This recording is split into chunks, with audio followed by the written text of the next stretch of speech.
노래방, choi, Hangul. That is all wrong.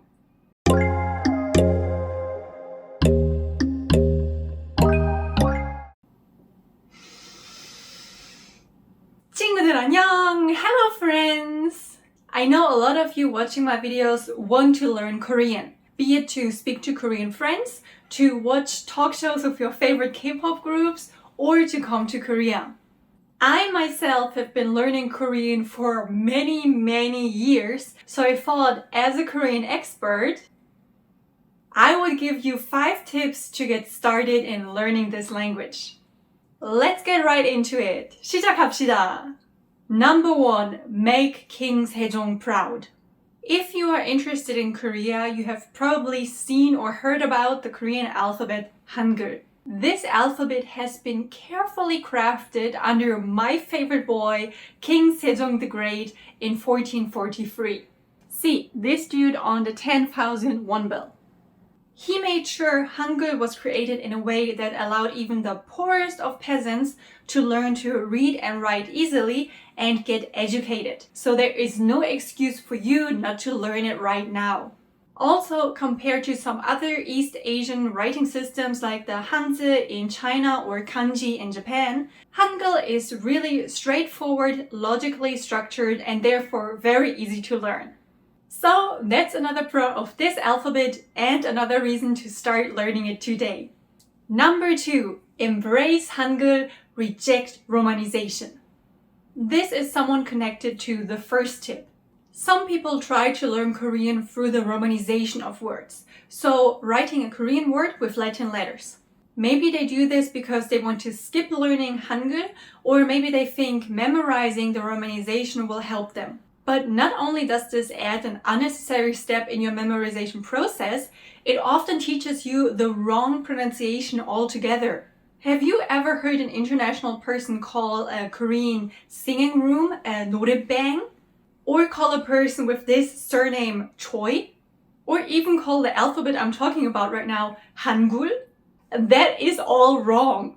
It's 노래방, choi, and of course Hangul. Latin letters often fall short in conveying the real sounds of the Korean alphabet, so don't set yourself up for failure by trying to guess the right pronunciation from Latin words. Just learn how the letters of Hangul are pronounced and never look back at romanization. Number 3, get singing!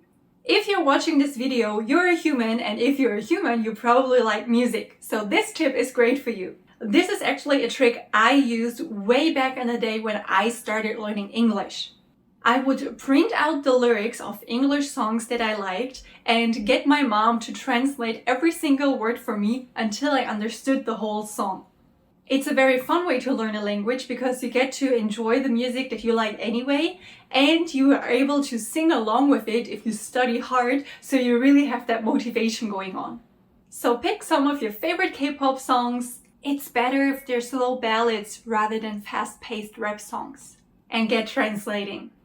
Actually, nowadays there are a lot of websites where you can find translated lyrics, but I would still recommend you to print out the lyrics and write on the paper yourself, because that will greatly help you be able to memorize the words. This trick is not only fun, but it will also help you memorize phrases and words that are often used in the Korean language. Number 4. Cut down some trees. Don't worry, I love the environment just as much as the next person, but there is a Korean saying that goes 10번 찍어 안 넘어가는 나무 없다. Or there is no tree that does not go down after you hit it 10 times. Very poetic, right? What this phrase is trying to teach is that even huge and difficult tasks are possible to do if you keep going at them. Of course, you won't be able to learn Korean in a day, but if you learn Korean every day, you will get there. Consistency is key here, so be sure to every single day set yourself a timer for 15 minutes where you completely focus on studying Korean. Of course, it's great if you can invest more time than that, but be sure to fill up that minimum of 15 minutes daily if you want to see improvement quickly. So don't forget to work on taking down that tree. And number 5, talk to yourself. Nothing is better than this if you really want to memorize that one Korean phrase or be able to remember that new Korean word that you just learned. Saying phrases out loud helps you memorize them and gets your brain used to actually speaking Korean. However, it is important that you create whole sentences rather than just saying one single word over and over again. Our brain has a much harder time remembering things if there's nothing associated with it. So creating a whole sentence will really help you in the long run. So say you want to remember the word 치약, toothpaste. All you have to do is create sentences throughout the day to really imprint it in your brain. 치약 있어요. 치약 사야 돼요.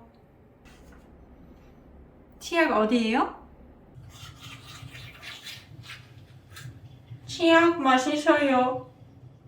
Trust me, if you do this for a day or two, you will never be able to forget that toothpaste again.